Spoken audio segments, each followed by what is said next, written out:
Hello, good evening everyone. In the previous lecture, we have discussed or we have started our chapter that is drugs acting on ANS. Okay, and we have discussed mainly about the acetylcholine. Okay, we have discussed mainly about the acetylcholine. In this lecture, we will basically discuss firstly about the choline esters or esters. The first one is the acetylcholine. Okay, and the next one is bethanechol.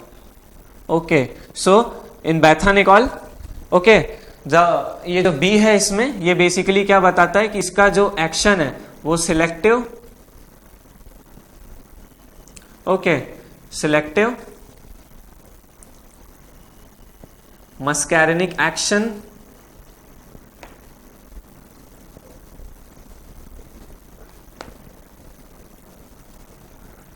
on GIT and bladder. Okay, अगर GIT नहीं भी याद आता है तो B for bethanechol and B for bladder. Okay, so इसका क्या है, सिलेक्टिव मस्कैरिनिक इफेक्ट है, no nicotinic effect, no nicotinic effect. So bethanechol is the only drug that does not produces nicotinic effect. Okay. अब देखा जैसे कि अभी मतलब ये ब्लैडर पे मतलब जो इसका मेन फंक्शन आ रहा है, ठीक है, इसीलिए इसको जो bethanechol है it is mainly used for post operative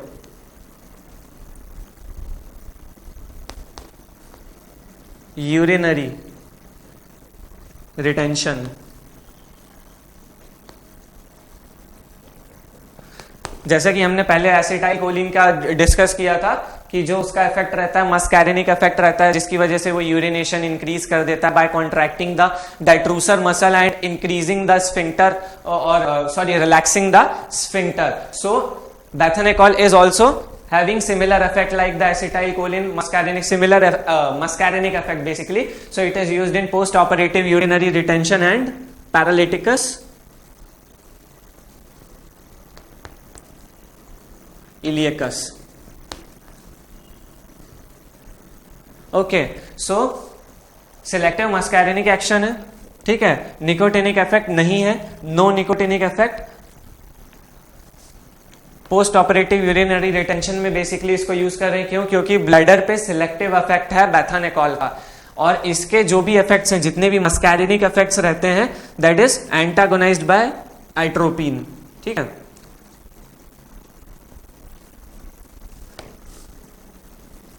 एंटागोनाइज्ड by atropine. क्या एंटागोनाइज करता है atropine? It's muscarinic effect, mainly muscarinic effect. Muscarinic effect है ही तो मस्कैरिनिक इफेक्ट, सॉरी, है ना, मस्कैरिनिक इफेक्ट. ओके, सो अब एक टेबल में इन सारे कोलिन ईस्टर्स को कंसाइज करेंगे हम लोग.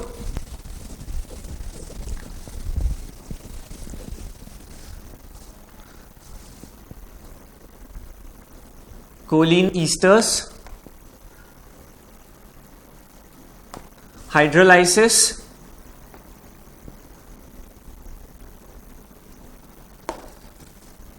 हाइड्रोलाइसिस किसके द्वारा होता है? इसका जो एसिटाइल कोलिन या जितने भी कोलिन ईस्टर्स हैं उनका जो मतलब हाइड्रोलाइसिस होता है, जो ब्रेकडाउन होता है, वो कौन करता है? एक तो अच्छे करते हैं, that is true acetylcholine ester. Okay, और नेक्स्ट कौन करता है? स्यूडो एसिटाइल कोलिन ईस्टर,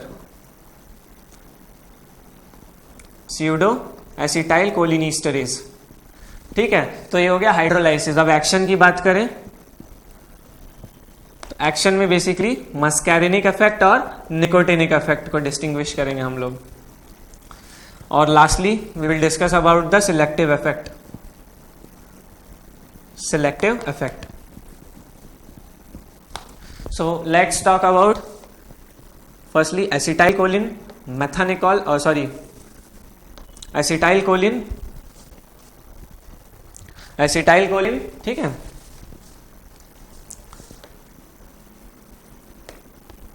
मेटाकॉल, मेटाकोलिन, ठीक है,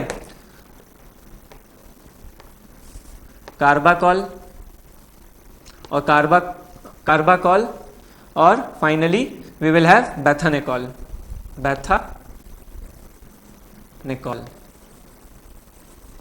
सो एसिटाइल कोलिन का जो हाइड्रोलाइसिस हो रहा था वो एसिटाइल कोलिन ईस्ट्रेज कर रहे थे, सिमिलरली काफी ज्यादा करेंगे, ठीक है। सिमिलरली मैथाकोलिन का भी जो हाइड्रोलाइसिस होता है वो कौन, अपने एसिटाइल कोलिन जो रहते हैं वो करते हैं, लेकिन कार्बाकॉल का जो हाइड्रोलाइसिस होता है वो नहीं करते। एंड सिमिलरली बेथानिकॉल का भी जो हाइड्रोलाइसिस होता है वो एसिटाइल कोलिन और ट्रू एसिटाइल कोलिन ईस्ट्रेजेस जो रहते हैं वो नहीं करते हैं। स्यूडो एसिटाइल कोलिन ईस्ट्रेज की अगर बात करें तो एसिटाइल कोलिन का हाइड्रोलाइसिस तो करते हैं, लेकिन मैथानिकॉल, कार्बाकॉल और बेथानिकॉल का जो हाइड्रोलाइसिस है वो नहीं करते हैं, ठीक है। मस्कैरिनिक इफेक्ट्स की बात करें तो सारी ड्रग्स के अंदर मस्कैरिनिक इफेक्ट प्रेजेंट है, ठीक है, सारी ड्रग्स के अंदर मस्कैरिनिक इफेक्ट प्रेजेंट है, लेकिन निकोटिनिक इफेक्ट की बात करें तो acetyl choline nicotinic effect show करता है, मैथाकोलिन जो रहता है वो भी निकोटिनिक इफेक्ट शो करता है, और बेथानिकॉल जैसे कि हमने डिस्कस किया था कि वो निकोटिनिक इफेक्ट नहीं शो करता, और फाइनली हमारा कार्बाकॉल जो कि सबसे ज्यादा निकोटिनिक इफेक्ट शो करता है, ठीक है, सबसे ज्यादा निकोटिनिक इफेक्ट कौन शो करता है, कार्बाकॉल। और सिलेक्टिव की बात करें तो जो एसिटाइल कोलिन है, ठीक है, वो सिलेक्टिव मस्कैरिनिक और निकोटिनिक एक्शन दोनों रहते हैं, इसके सिलेक्टिव मस्कैरिनिक और निकोटिनिक एक्शन रहते हैं, ठीक है। मैथाकोलिन की जैसे मैंने पहले ही बताया था एम फॉर, सो ये किसको अफेक्ट करता है, बेसिकली हार्ट को अफेक्ट करता है, ठीक है, हार्ट की मायोकार्डियम को अफेक्ट करता है, basically myocardium,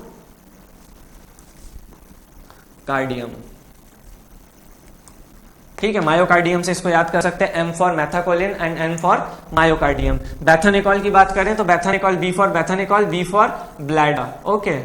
and finally carbachol is common action, okay, common action.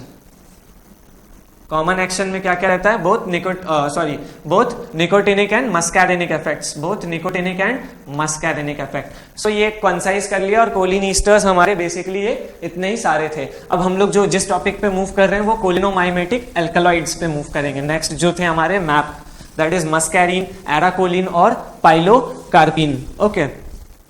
So let's talk about कोलिनोमाइमेटिक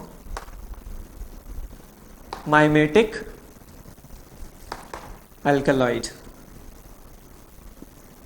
और ये कौन कौन से हैं, मस्कैरिन, एरोकोलिन और पाइलोकार्पिन, जिसमें हम लोग मस्कैरिन सबसे पहले डिस्कस करेंगे, ठीक है, मस्कैरिन। सो मस्कैरिन क्या होता है, ये एक्टिव कंपोनेंट होता है किसका, मशरूम का, ठीक है, it is active component of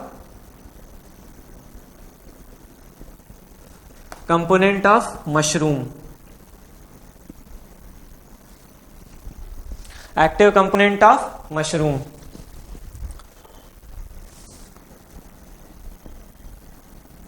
कौन से मशरूम, दो टाइप के, ठीक है, आइनोसाइब स्पीशीज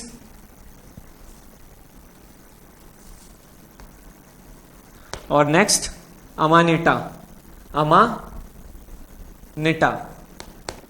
ठीक है, अमानिटा स्पीशीज। सो इसका ये क्या रहता है, बेसिकली एक्टिव कंपोनेंट रहता है। सो जब भी मशरूम की पॉइजनिंग होती है, ओके, मशरूम पॉइजनिंग जब होती है तो वो बेसिकली कितने टाइप की होती है, 3 टाइप की होती है।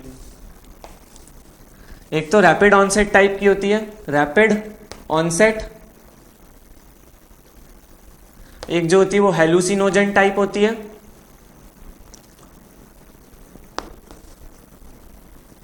हेलुसिनोजन टाइप, और लास्ट जो होती है वो कैसी रहती है, डिलेड ऑनसेट, डिलेड ऑनसेट, ठीक है। सो जिसमें रैपिड ऑनसेट टाइप की जो रहती है वो आइनोसाइब स्पीशीज के रहते हैं, ठीक है। रैपिड ऑनसेट जो मतलब जिस मशरूम की पॉइजनिंग होती है वो बेसिकली कौन सी स्पीशीज से बिलोंग करते हैं, आइनोसाइब स्पीशीज, ठीक है। इसको ऊपर ले लेते हैं हम लोग ताकि डिस्कस करते आसानी से बने।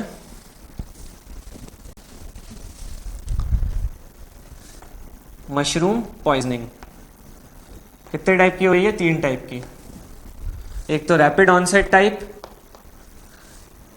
हेलुसिनोजन टाइप और डिलेड ऑनसेट टाइप, ठीक है, तो रैपिड और डिलेड तो एक वो हो गया, और बीच में क्या है, हेलुसिनोजन टाइप। सो ये बेसिकली किससे होती है, आइनोसाइब स्पीशीज से, आइनोसाइब स्पीशीज, आइनोसाइब स्पीशीज से रैपिड ऑनसेट टाइप की पॉइजनिंग होती है। हेलुसिनोजन टाइप की बात करें तो अमानिटा मस्केरिया, ठीक है, ये मशरूम का नाम है जिससे क्या होती है, हेलुसिनोजन टाइप होती है पॉइजनिंग, ठीक है, हेलुसिनोजन टाइप पॉइजनिंग होती है। और अमानिटा डिलेड ऑनसेट की बात करें तो अमानिटा फिलोड, इससे कौन सी होती है, हमारी डिलेड ऑनसेट टाइप की जो पॉइजनिंग होती है वो होती है, ठीक है। इसके बाद अगर बात करें तो इसके क्या होते हैं, सिलेक्टिव मस्कैरिनिक इफेक्ट्स होते हैं, ठीक है, सिलेक्टिव मस्कैरिनिक इफेक्ट।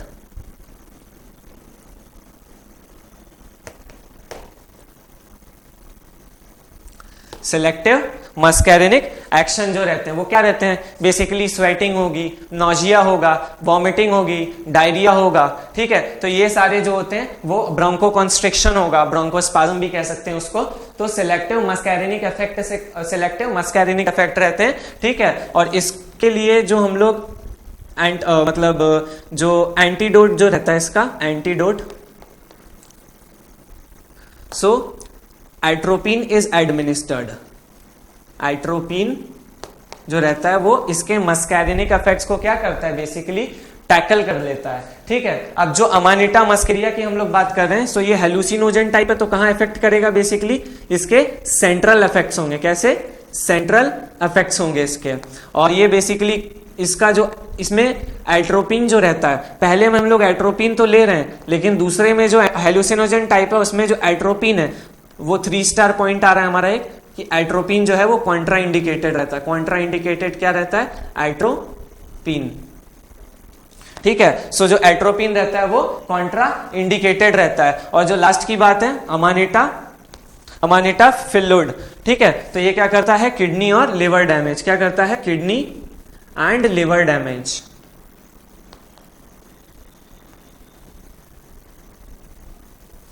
और इसके लिए बेसिकली क्या करते हैं, एट्रोपिन जब एडमिनिस्टर करते हैं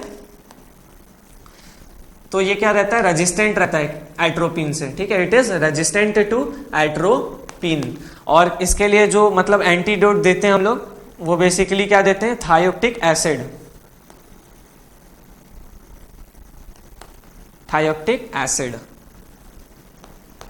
इज एडमिनिस्टर्ड। सो मशरूम की जो पॉइजनिंग होती है, जो हमारा मस्कैरिन होता है, वो बेसिकली कैसे, मशरूम पॉइजनिंग मतलब वो बेसिकली वो क्या रहता है, क्या एक्टिव कंपोनेंट रहता है किसका, मशरूम का। और मशरूम की जब पॉइजनिंग होती है तो वो 3 टाइप की होती है, एक तो rapid onset type, hallucinogen type, and lastly is the delayed onset type. Okay, so inocybe जो स्पीशीज रहती है वो कौन सा कॉज करती है, रैपिड ऑनसेट टाइप कॉज करती है, ठीक है। इसके कैसे रहते हैं, सिलेक्टिव मस्कैरिनिक इफेक्ट्स रहते हैं, और एंटीडोट क्या है, एट्रोपिन। लेकिन सेकंड वाले में जो हेलुसिनोजन टाइप है उसको याद करने का, बाकी नेक्स्ट 2 के क्या है, अमानिटा स्पीशीज के हैं, एक अमानिटा मस्केरिया, मस्कैरिनिक इफेक्ट, सो मस्केरिया एंड फिलोडे, ठीक है। सो लास्ट ये क्या कर रहा है, हेलुसिनोजन टाइप है, इसीलिए क्या कर रहा है, ये सेंट्रल इफेक्ट्स कॉज कर रहा है। और जो इट इज कॉन्ट्रा इंडिकेटेड क्या है, इसमें एट्रोपिन जो है वो हमारा क्या है, कॉन्ट्रा इंडिकेटेड है। नेक्स्टली किडनी और लिवर डैमेज ये कॉज कर रहा है, बेसिकली एट्रोपिन क्या है, एट्रोपिन जब एडमिनिस्टर करते हैं डिलेड ऑनसेट टाइप में, तो एट्रोपिन से रेजिस्टेंट रहते हैं जो अमानिटा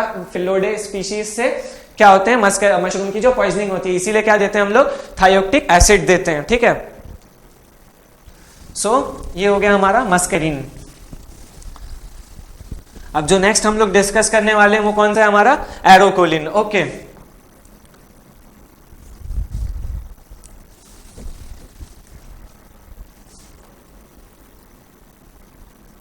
एरोकोलिन, ठीक है। So A for arecoline, A for areca nuts, ठीक है। सो ये कहां से ऑब्टेन होता है, एरेका नट से ऑब्टेन होता है बेसिकली। और ये कैसा रहता है, ये भी हमारा कोलिनोमाइमेटिक एल्कोलॉइड है, क्या है, कोलिनोमाइमेटिक एल्कोलॉइड है। और इसके मस्कैरिनिक और निकोटिनिक एक्शन दोनों रहते हैं, ठीक है। It's affect are muscarinic and nicotinic affect similar like choline esters, similar like choline esters, Now moving on towards the last cholinomimetic alkaloid that we have is pilocarpine. पाइलोकार्पीन, ठीक है। तो जैसे मस्कैरिनिक एरोकोलिन जो है हमारा, वो मस्कैरिनिक और निकोटिनिक इफेक्ट्स दोनों प्रोड्यूस कर रहा है। सो जो पाइलोकार्पीन होता है वो कहां से, P for pilocarpine, P for pilocarpus plant,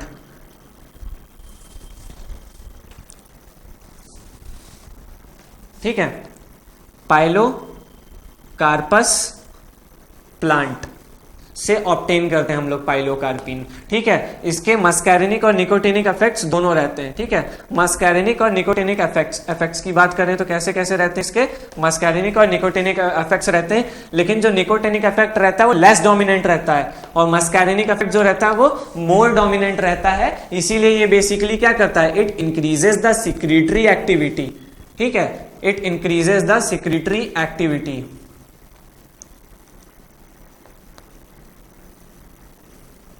ठीक है। सो जो पाइलोकार्पिन रहता है वो क्या करता है, पाइलोकार्पस प्लांट से ऑब्टेन रहता है। मस्कैरिनिक और निकोटिनिक इफेक्ट्स दोनों है, लेकिन मस्कैरिनिक इफेक्ट जो है वो डोमिनेंट है, इसीलिए ये क्या करता है, सिक्रीटरी एक्टिविटी को सिक्रीटरी एक्टिविटी को क्या करेगा, बेसिकली इंक्रीज कर देगा। ओके, ठीक है। अब बात करते हैं इसके यूजेस की। सो पाइलोकार्पिन इज बेसिकली क्या कर रहा है, ये सिक्रीटरी एक्टिविटी को इंक्रीज कर रहा है, ठीक है। तो सबसे पहला तो जो इसका यूज है, इसके यूजेस को याद करने के लिए जो निमोनिक है वो क्या है, ओएजी डाबर, ठीक है, डाबर, ओएजी डाबर, ठीक है। सो ओपन एंगल ग्लूकोमा में और एक्यूट ओपन एंगल ग्लूकोमा में और एक्यूट कंजेस्टिव ग्लूकोमा में,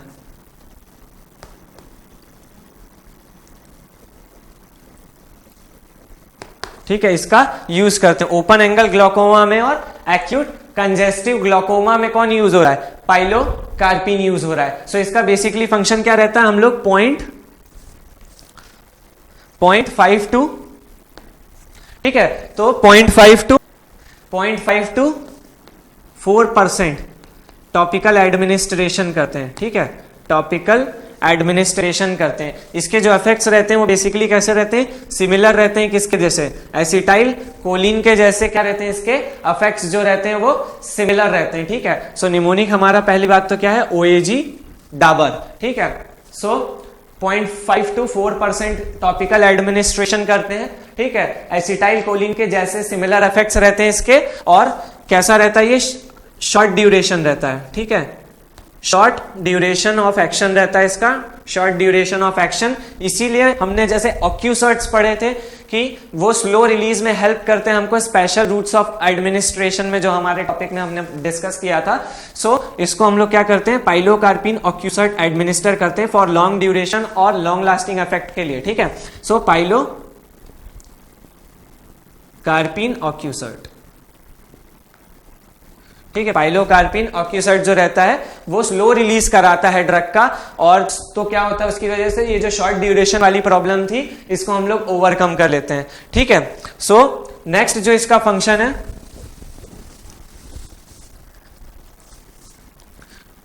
ओएजी डाबर, ठीक है, तो ये किस में यूज होता है, ड्राई माउथ में, डी फॉर ड्राई माउथ में, ड्राई माउथ और जीरोस्टेल्मिया,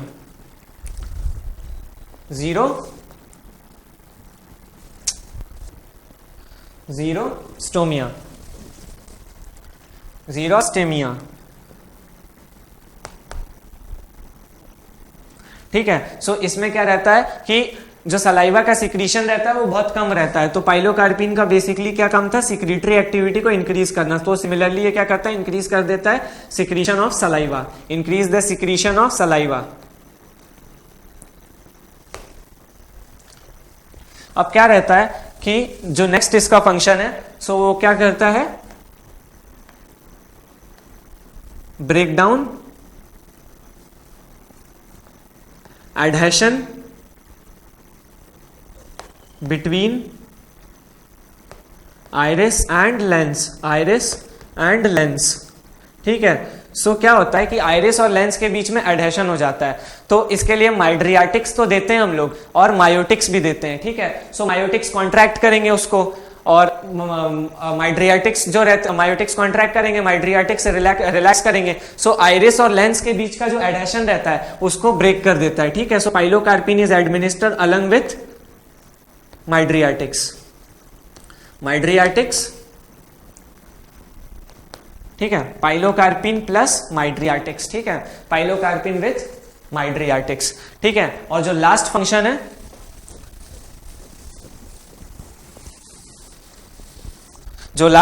है, वो क्या करता है, रिवर्सल ऑफ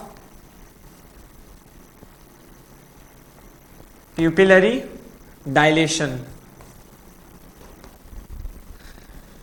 जो प्यूपिल डायलेट हो जाती है तो मतलब ये बेसिकली किसमें होता है, रिफ्रैक्शन की जब टेस्टिंग करते हैं, ठीक है। सो रिफ्रैक्शन की जब टेस्टिंग करते हैं तो प्यूपिल डायलेटेड रहती है, तो उसमें पाइलोकार्पिन को यूज करेंगे, तो miotic as an miotic effect करेगा ये, ठीक है। रिफ्रैक्शन टेस्टिंग में पाइलोकार्पिन का यूज करते हैं, ठीक है। रिफ्रैक्शन टेस्टिंग में रिवर्स करते हैं किसको, प्यूपिलरी डायलेशन को। तो इसका निमोनिक क्या हो गया, OAG डाबर, ठीक है। सो ओपन एंगल ग्लूकोमा में और एक्यूट कंजेस्टिव ग्लूकोमा में इसका यूज कर रहे हैं, बेसिकली 0.5 to 4% एडमिनिस्ट्रेशन करते हैं टॉपिकली। सो एसिटाइल कोलिन लाइक फंक्शंस रहते हैं इसके, ठीक है। और नेक्स्ट क्या है हमारा, डीप ड्राई माउथ और जीरोस्टाइमिया, ठीक है। तो उसमें क्या कर रहे हैं, बेसिकली सिक्रीटरी एक्टिविटी को इंक्रीज कर रहा है। जो नेक्स्ट है हमारा, वो एडहेशन को ब्रेक करने में यूज हो रहा है, किसके साथ, माइड्रियाटिक्स के साथ। और finally the reversal of the pupillary dilation in refraction testing, ठीक है। सो ये बेसिकली हमारा खत्म हो गया कोलिनोमाइमेटिक एल्कलॉइड। लेकिन उससे पहले पाइलोकार्पिन के एडवर्स इफेक्ट की बात कर लेते हैं, ठीक है। सो पाइलोकार्पिन के एडवर्स इफेक्ट क्या होंगे, एक्सेसिव सलाइवेशन और एक्सेसिव सिक्रीटरी एक्टिविटी,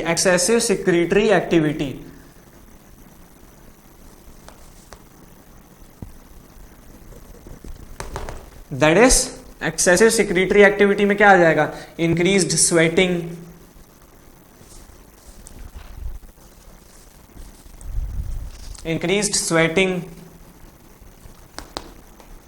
ठीक है, इंक्रीज्ड सलाइवा, और क्या होगा, ब्रोंको कॉन्स्ट्रिक्शन, ठीक है। एक जो स्पेशल एडवर्स इफेक्ट है वो क्या कराता है, ये पल्मोनरी इडेमा भी कराता है, ठीक है। पल्मोनरी इडेमा क्यों हो रहा है पल्मोनरी इडेमा, क्योंकि सिक्रीटरी एक्टिविटी क्या है, काफी ज्यादा भी इंक्रीज हो सकती है। सो ये एडवर्स इफेक्ट रहते हैं पाइलोकार्पिन के, ठीक है।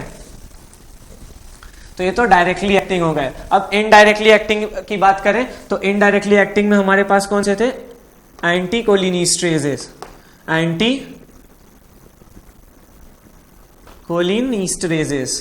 ठीक है। ये क्या कर रहे थे, बेसिकली ये इनहिबिट कर रहे थे किसको, एंटीकोलिनिस्ट्रेजेस को, अच्छे को इनहिबिट कर रहे थे। सो उसकी वजह से क्या हो रहा था कि ब्रेकडाउन नहीं, एंटीकोलिनिस्ट्रेज क्या करा रहा है, बेसिकली ब्रेकडाउन करा रहा है वो एसिटाइल कोलिन का, ठीक है, एसिटाइल कोए और कोलिन में। तो ये क्या करेंगे, इंक्रीज कर देंगे किसको, ACL को, क्यों, क्योंकि उसका डिग्रेडेशन तो होगा नहीं, तो ACL इंक्रीज हो जाए, ACH जो है हमारा वो बेसिकली इंक्रीज हो जाएगा, एसिटाइल कोलिन जो है वो हमारा इंक्रीज हो जाएगा, ठीक है। अब इसके एग्जांपल्स क्या कहते हैं हमारे पास,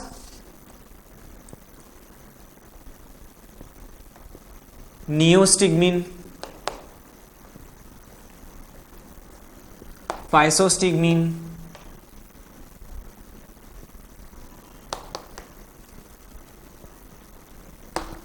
पाइरिडोस्टिग्मीन,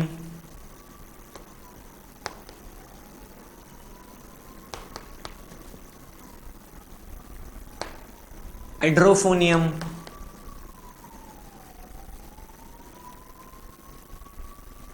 रिवास्टिग्मीन,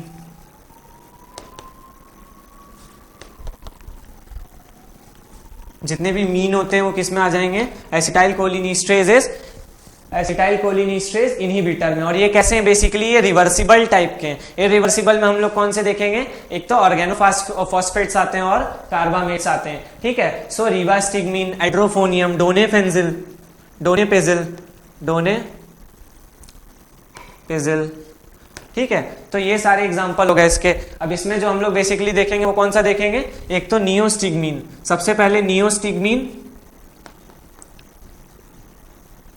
और फाइसोस्टिग्मीन के बीच में डिफरेंस देखते हैं।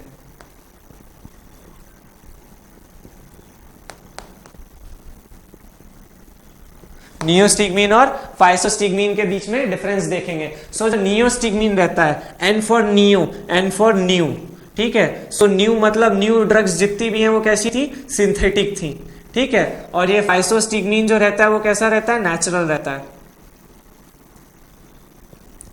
ये कैसा रहता है, नियोस्टिग्मीन न्यू है तो ये कैसा रहेगा, ये वाटर सॉल्युबल रहता है, ठीक है। और ये कैसा रहता है, बेसिकली लिपिड सॉल्युबल रहता है। अगर लिपिड सॉल्युबल है कोई भी ड्रग तो वो इजीली डिफ्यूज करेगी, मतलब इजीली डिस्ट्रीब्यूट होगी, इजीली एब्जॉर्ब होगी। सो इसको हम लोग टॉपिकली भी एडमिनिस्टर कर सकते हैं, ठीक है। लेकिन जो वाटर सॉल्युबल ड्रग होगी उसको बेसिकली ओरल एडमिनिस्ट्रेशन हम लोग नहीं करेंगे। क्यों, क्योंकि बायो अवेलेबिलिटी जो रहेगी उस पर्टिकुलर ड्रग की वो क्या हो जाएगी, डिक्रीज हो जाएगी। और जो नियोस्टिग्मीन रहता है वो क्या रहता है, हमारा क्वाटर्नरी अमाइन। सो जितने भी क्वाटर्नरी अमाइन रहते हैं लगभग वो क्या होंगे, बेसिकली वाटर सॉल्युबल होंगे, ठीक है। इसके केस में टर्शरी अमाइन रहता है ये हमारा, ठीक है। सो टर्शरी अमाइन कैसा है हमारा, लिपिड सॉल्युबल है, ठीक है। अब अगर इफेक्ट्स की बात करें सो ये आयोनाइज हो जाता है, ठीक है।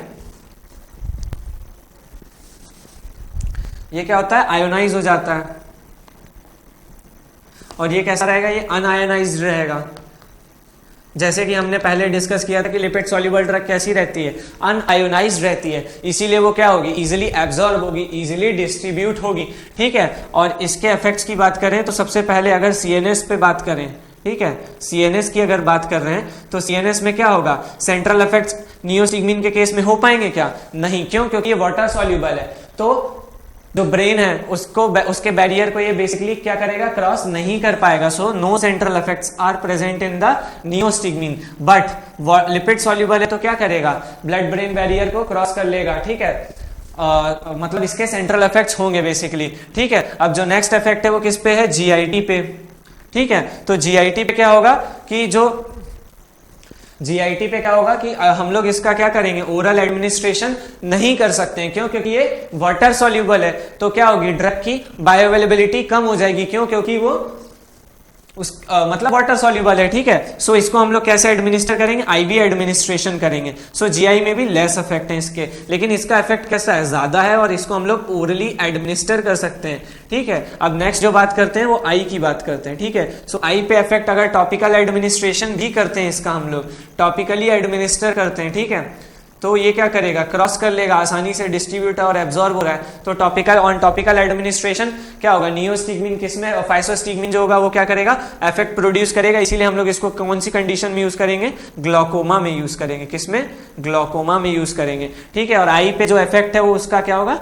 नहीं होगा। क्यों, क्योंकि वाटर सॉल्युबल है, नॉर्मल सी बात है। सो ये हो गया बेसिक डिफरेंस हमारा नियोस्टिग्मीन और फाइसोस्टिग्मीन के बीच में, ठीक है।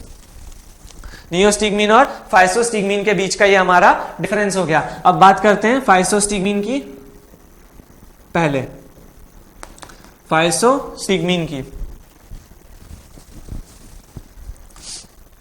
ठीक है। तो ये कैसा रहता है, टर्शरी अमाइन रहता है, ठीक है।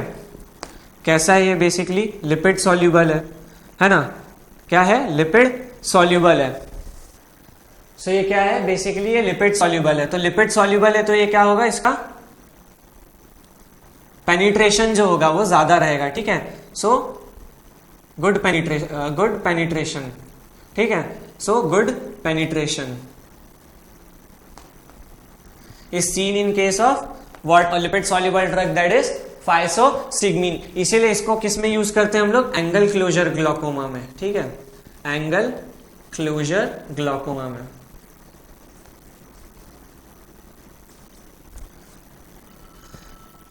ठीक है। सो एंगल क्लोजर ग्लूकोमा में कैसे यूज होगा, बेसिकली कि हम लोग फाइसोस्टिग्मीन जब एडमिनिस्टर करेंगे तो ये क्या करेगा, मायोटिक इफेक्ट कॉज करेगा, ठीक है, मायोटिक इफेक्ट कॉज करेगा और इंट्राऑक्यूलर प्रेशर को क्या करेगा, कम कर देगा। ये जो ग्लोकोमा वाला टॉपिक मैं बोल रहा था कि हम लोग आगे डिस्कस करेंगे, वो बेसिकली इसी चैप्टर में हम लोग इसको इसी टॉपिक में जो हमारा कोलिनर्जिक ड्रग्स है इसमें आगे हम लोग डिस्कस करेंगे। तो ये जो कॉन्सेप्ट है इसका वो काफी अच्छे से समझ में आ जाएगा। लेकिन एक जो 3 स्टार पॉइंट आ रहा है वो ये आ रहा है कि क्रॉनिक यूज जब हम लोग करते हैं, ठीक है, क्रॉनिक यूज जब करते हैं हम लोग फाइसोस्टिग्मीन का,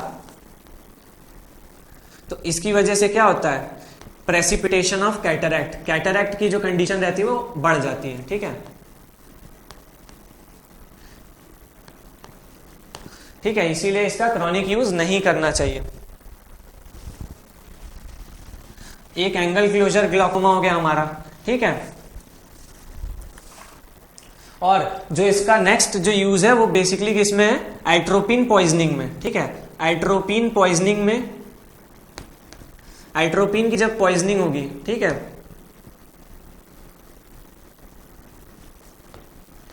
तो उसमें ड्रग ऑफ चॉइस रहता है फाइसोस्टिग्मीन, ड्रग ऑफ चॉइस रहता है फाइसोस्टिग्मीन।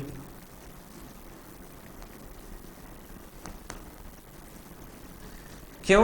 क्योंकि सबसे पहली बात तो वाटर सॉल्यूबल है, ठीक है, तो सेंट्रल और पेरिफेरल इफेक्ट दोनों को ये क्या करेगा, बेसिकली जो एट्रोपिन की पॉइजनिंग की वजह से जो दोनों पे इफेक्ट हुआ है, सेंट्रल और पेरिफेरल इफेक्ट पे, उसको टैकल कर पाएगा। क्यों? क्योंकि पेनिट्रेंस अच्छा है और एब्जॉर्ब अच्छे से हो जाएगा। ठीक है, सो गुड सेंट्रल और पेरिफेरल इफेक्ट।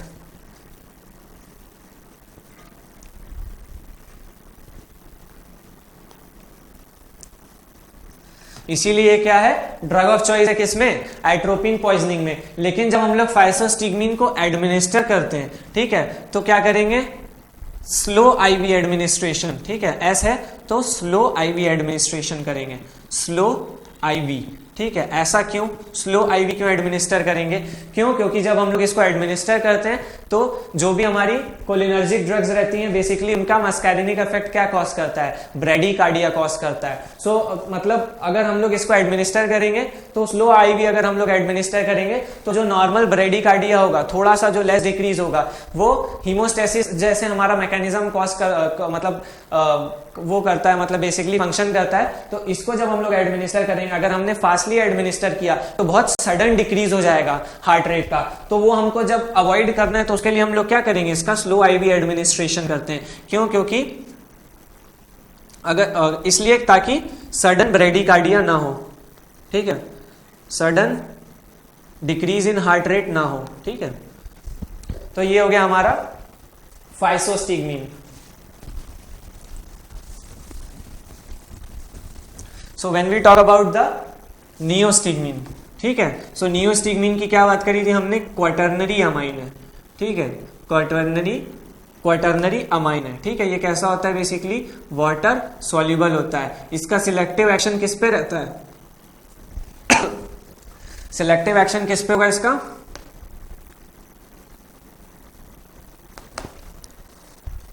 ठीक है, तो इसका सिलेक्टिव एक्शन किस पे आता है, एक तो न्यूरोमस्कुलर जंक्शन पे आता है, यूरिनरी ब्लैडर पे आता है, ठीक है, और जीआईटी पे इसका फंक्शन रहता है। न्यूरोमस्कुलर जंक्शन पे इसके दो टाइप के इफेक्ट्स होते हैं, एक तो डायरेक्ट इफेक्ट होता है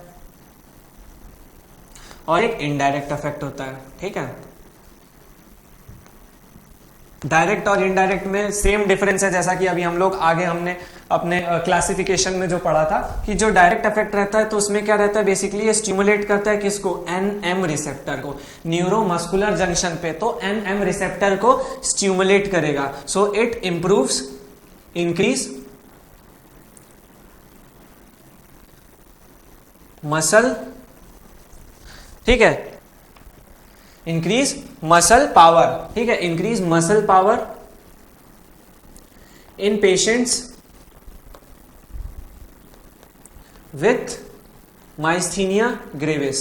ठीक है, सो माइस्थीनिया ग्रेविस में क्या करेगा, ये क्या करेगा, मसल पावर को इंक्रीज करेगा। ठीक है, और इनडायरेक्ट इफेक्ट की बात करें तो क्या कैसा इफेक्ट करेगा, ये इनहिबिट कर देगा किसको, एसिटाइल कोलिनिस्ट्रेज को।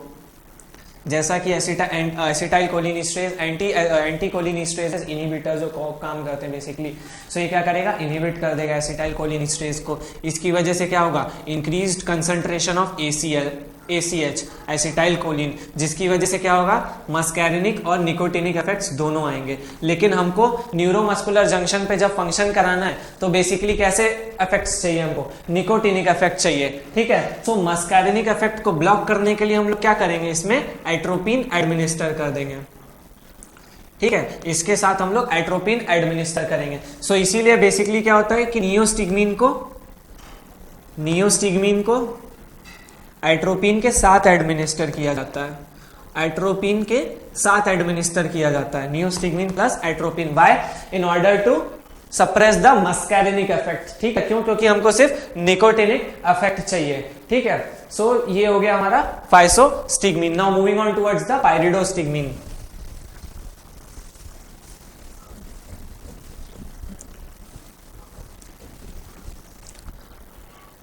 ओके, सो पाइरिडोस्टिग्मीन की अगर बात करें तो पाइरिडोस्टिग्मीन भी क्या रहता है, क्वाटर्नरी अमाइन रहता है, ठीक है।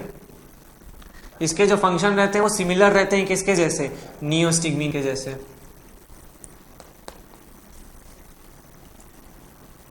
फिर भी इसको माइस्थीनिया ग्रेविस में क्या करते हैं, प्रिफर करते हैं, ठीक है, प्रिफर इन माइस्थीनिया ग्रेविस। क्यों, क्योंकि सबसे पहली बात तो भले ही लेस पोटेंट रहता है, ठीक है, लेस पोटेंट रहता है किसके कंपैरिजन में, नियोस्टिग्मीन के कंपैरिजन में, less potent then neostigmine.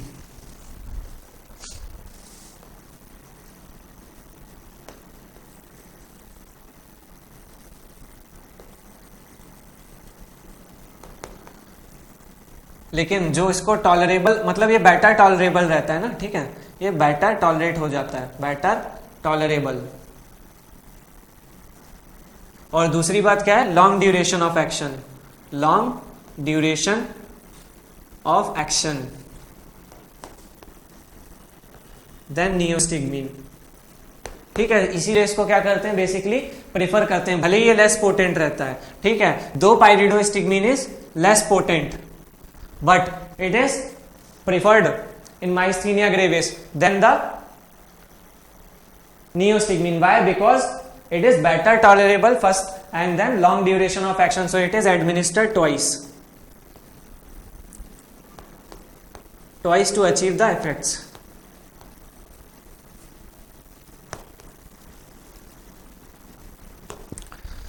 Now moving on towards the edrophonium.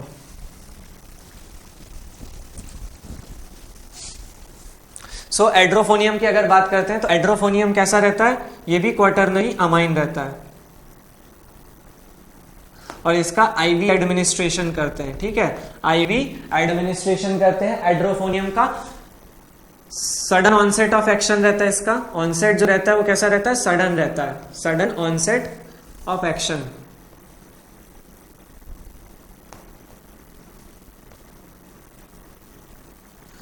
Normal सी बात है कि क्वाटर्नरी अमाइन है तो वाटर सॉल्युबल होगा, ठीक है, वाटर सॉल्युबल होगा, इसीलिए आईवी एडमिनिस्टर कर रहे हैं। आईवी एडमिनिस्टर करेंगे तो सडन ऑनसेट एक्शन होगा और ड्यूरेशन जो होगा वो कम रहता है, इसका ड्यूरेशन ऑफ एक्शन जो रहता है वो बहुत कम रहता है, duration of action is less. कितना रहता है, 5 to 15 मिनट्स के बीच में रहता है, ठीक है, 5 to 15 मिनट्स जो रहता है वो क्या रहता है, इसका ड्यूरेशन ऑफ एक्शन रहता है। अब एड्रोफोनियम के यूजेस की बात करते हैं, ठीक है। सो एड्रोफोनियम के जो यूजेस हैं वो क्यूरेर पॉइजनिंग में एड्रोफोनियम का यूज करते हैं।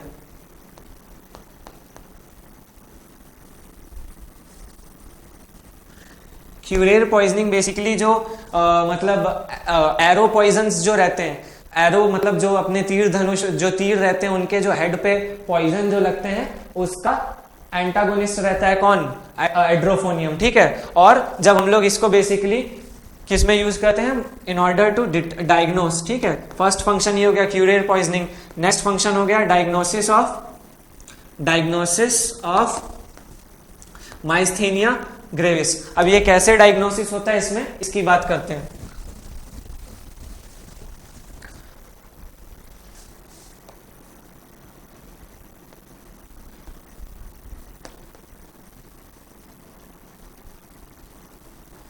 जब हम लोग 2 mg, ठीक है, IV एडमिनिस्टर करते हैं एड्रोफोनियम को, ठीक है, और अगर कंडीशन इंप्रूव हुई, इंप्रूव इन कंडीशन,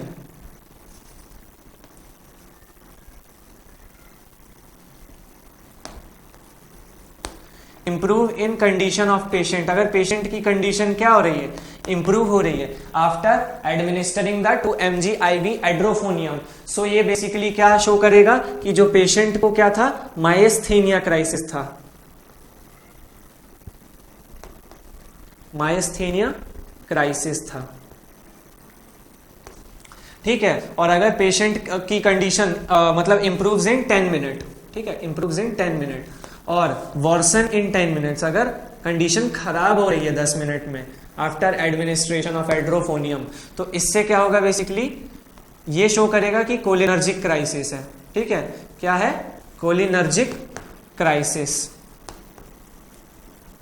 अब इसकी बात करते हैं हम लोग कि बेसिकली मायस्थेनिया क्राइसिस और कोलिनर्जिक क्राइसिस होता क्या है, ठीक है। सो मायस्थेनिया क्राइसिस में क्या होता है कि हमारी जो मतलब जो रिसेप्टर है तो उनके खिलाफ क्या होगी, एंटीबॉडी बन जाएगी। सो जब हम लोग एड्रोफोनियम को एडमिनिस्टर करते हैं तो एसिटाइल कोलिन का जो अमाउंट रहता है वो इंक्रीज होता है, और क्या होता है, जो मतलब एंटीबॉडी बन रही है उसके साथ क्या रहता है, कंपटीशन रहता है, तो एसिटाइल कोलिन का अमाउंट बढ़ गया, तो जो मसल कंडीशन जो मतलब मायस्थेनिया क्राइसिस की वजह से वर्सन हुई है उसमें क्या होगा, बेटर इंप्रूवमेंट होगा, ठीक है, मायस्थेनिया क्राइसिस में। लेकिन कोलिनर्जिक क्राइसिस में क्या होता है कि एसिटाइल कोलिन पहले से ही काफी ज्यादा है, ठीक है, और यहां पे क्या है, एसिटाइल कोलिनिस्ट्रेस का क्राइसिस है बेसिकली देखा जाए अगर तो इसकी वजह से क्या होगा, बार बार मसल को डीपोलराइज होगी, बार बार मसल डीपोलराइज होगी। सो इसमें क्या होगा, पहले से ही मसल प्रोलॉन्ग डीपोलराइजेशन की कंडीशन में, ठीक है, प्रोलॉन्ग डीपोलराइजेशन की कंडीशन में मसल पहले से ही है, ठीक है। क्यों है, क्योंकि एसिटाइल कोलिन का अमाउंट बहुत ज्यादा है, ठीक है, क्योंकि वो डिग्रेड नहीं हो पा रहा है, और हमने क्या किया, उसके साथ साथ एड्रोफोनियम एडमिनिस्टर कर दिया जो कि एंटीकोलिनिस्ट्रेज है, ठीक है, एंटीकोलिनिस्ट्रेज एंजाइम है, तो वो क्या मतलब ड्रग है, तो वो बेसिकली क्या करेगा, एसिटाइल कोलिन का लेवल को क्या करेगा, वो इंक्रीज कर देगा पहले से ही मसल प्रोलॉन्ग डीपोलराइजेशन में। तो बेसिकली क्या होता है कि जब एसिटाइल कोलिन यहाँ पे इंक्रीज अमाउंट में पहले से है, ठीक है, मतलब एसिटाइल कोलिन पहले से इंक्रीज अमाउंट में है और डीपोलराइजेशन हो रहा है, तो जो रिसेप्टर यहाँ पे प्रेजेंट रहता है वो बेसिकली क्या रहता है, सेल के अंदर चला जाता है, सेल के अंदर चला जाता है और लेस सेंसिटाइज्ड हो जाता है, ठीक है, एसिटाइल कोलिन के लिए। सो उसकी वजह से क्या होगी, जो कंडीशन होगी मायस्थेनिया मतलब जैसे कि हम लोग मतलब कोलिनर्जिक क्राइसिस की जो कंडीशन होगी वो क्या हो जाएगी, वर्स हो जाएगी, किसमें, अप्रॉक्स 10 मिनट में वर्सन हो जाएगी, ठीक है। और इसीलिए हमको क्या करना चाहिए, जब भी हम लोग एड्रोफोनियम को एडमिनिस्टर करते हैं तो हमको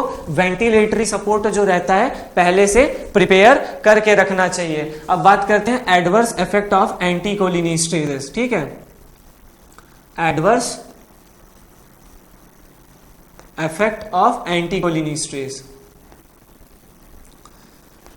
सो एंटीकोलिनिस्ट्रेज के एडवर्स इफेक्ट क्या क्या होंगे, एक तो ये क्या कर रहे हैं, बेसिकली सारे ओवर स्टिमुलेशन करेंगे, एसिटाइल कोलिन का होगा अगर डिग्रेड नहीं होगा तो वो वहीं प्रेजेंट रहेगा, और एसिटाइल कोलिन का काम क्या है, मस्कैरिनिक और निकोटिनिक इफेक्ट है, तो इसकी वजह से क्या होता है, ओवर स्टिमुलेशन हो जाता है, किसका, निकोटिनिक और मस्कैरिनिक रिसेप्टर का, निकोटिनिक और मस्कैरिनिक रिसेप्टर्स का क्या होगा, ओवर स्टिमुलेशन हो जाएगा, जिसकी वजह से मस्कैरिनिक इफेक्ट्स जो आएंगे वो एक्सेसिव सलाइवेशन, इंक्रीज्ड सिक्रीशन, ठीक है, इंक्रीज्ड सिक्रेशन, नोजिया,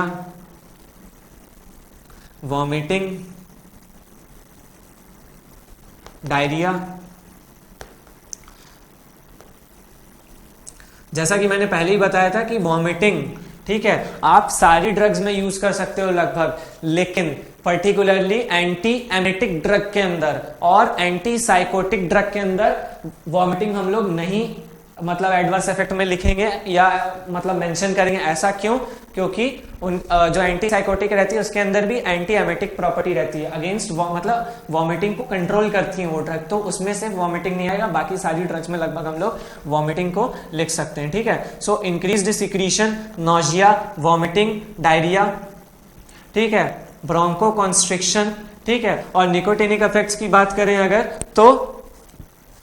तो एसिटाइल कोलिन का लेवल काफी ज्यादा मतलब इंक्रीज हो रहा है, तो उसकी वजह से क्या होगा, ट्रेमर्स आएंगे। और क्या होता है, एब्डोमिनल क्रैम्प आते हैं, एब्डोमिनल क्रैम्प, ब्रोंको कॉन्स्ट्रिक्शन होगा, ब्रेडिकार्डिया होगा, डिक्रीज्ड हार्ट रेट और हाइपोटेंशन होगा।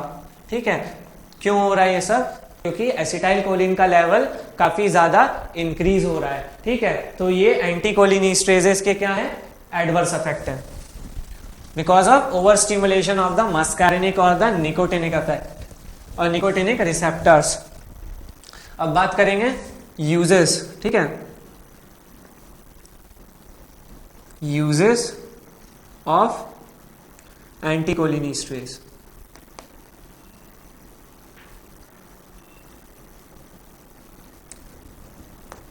तो किन किन चीजों में यूज होता है ये, डे कैंप,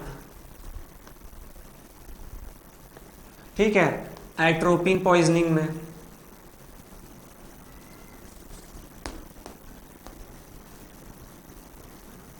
कौन सा एट्रोपिन पॉइजनिंग में यूज हो रहा था हमारा, फाइसोस्टिग्मिन को हम लोग यूज कर रहे थे। ठीक है, और सी फॉर क्यूरेर पॉइजनिंग में,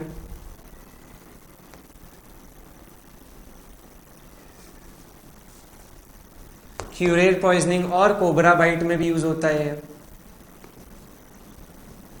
कोबरा बाइट में भी ये क्या होगा, यूज होगा। ओके, फिर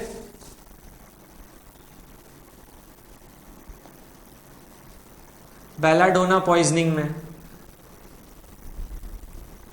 ठीक है, सो बेलाडोना पॉइजनिंग और एट्रोपिन पॉइजनिंग एक ही बात है, वैसे तो कंपोनेंट एक ही होता है वो। तो एट्रोपिन पॉइजन एक ही जगह हम लोग क्या लिखेंगे इसमें, अल्जाइमर डिजीज में। ठीक है, अल्जाइमर डिजीज में यूज होता है। ठीक है, और किस में यूज होगा ये, ठीक है, सो बेलाडोना पॉइजनिंग में, क्यूरेर पॉइजनिंग में, अल्जाइमर डिजीज में यूज हो रहा है। ठीक है, इसके बाद मायस्थेनिया ग्रेविस में यूज हो रहा है, जैसा कि हमने अभी तक देखा, मायस्थेनिया ग्रेविस में यूज हो रहा है। P for post operative urinary retention, bethanechol use हो रहा था हमारा। ठीक है, पोस्ट ऑपरेटिव यूरिनरी रिटेंशन में, और किसमें, पैरालाइटिकस इलियकस में, पैरालाइटिकस इलियकस में यूज हो रहा है। और फाइनली ये किस में यूज हो रहा है, आई में यूज हो रहा है। आई में किस में यूज हो रहा है, आई में क्या क्या यूज हो रहा है इसका, एक तो ग्लाकोमा में यूज हो रहा है, उसके बाद एडहेशन, मतलब जो आइरिस और लेंस के बीच में जो एडहेशन आ गया उसको ब्रेक डाउन करने में यूज हो रहा है। फिर रिफ्रैक्शन टेस्टिंग में जो डायलेशन हुआ है पर्टिकुलरली प्यूपिल का, उसको एनकाउंटर करने में यूज हो रहा है। सो इसके जो मतलब यूजेस का वो हो गया हमारा निमोनिक, वो क्या हो गया, बीई भी लिख सकते हैं इसको। बीई वालों का क्या हो रहा है, कैंप हो रहा है बेसिकली। ठीक है, तो BE camp, that is belladonna poisoning और एट्रोपिन पॉइजनिंग, जिसको लिख सकते हैं। ठीक है, एट्रोपिन पॉइजनिंग, ये एक ही बात है, एट्रोपिन पॉइजनिंग। ठीक है, क्यूरेर पॉइजनिंग में या कोबरा बाइट में। ठीक है, क्यूरेर पॉइजनिंग में या कोबरा बाइट में आई में यूज हो रहा है, किसमें, ग्लाकोमा में यूज होगा। ठीक है, जितने भी एंटीकोलिनेस्टरेजेस हैं ग्लाकोमा में यूज होते हैं। ठीक है, अल्जाइमर डिजीज में, मायस्थेनिया ग्रेविस में, और पोस्ट ऑपरेटिव यूरिनरी रिटेंशन और पैरालाइटिकस इलियकस। Thank you. और इसको हम लोग बेसिकली आगे आने वाले लेक्चर में हम लोग डिस्कस करेंगे। Thank you.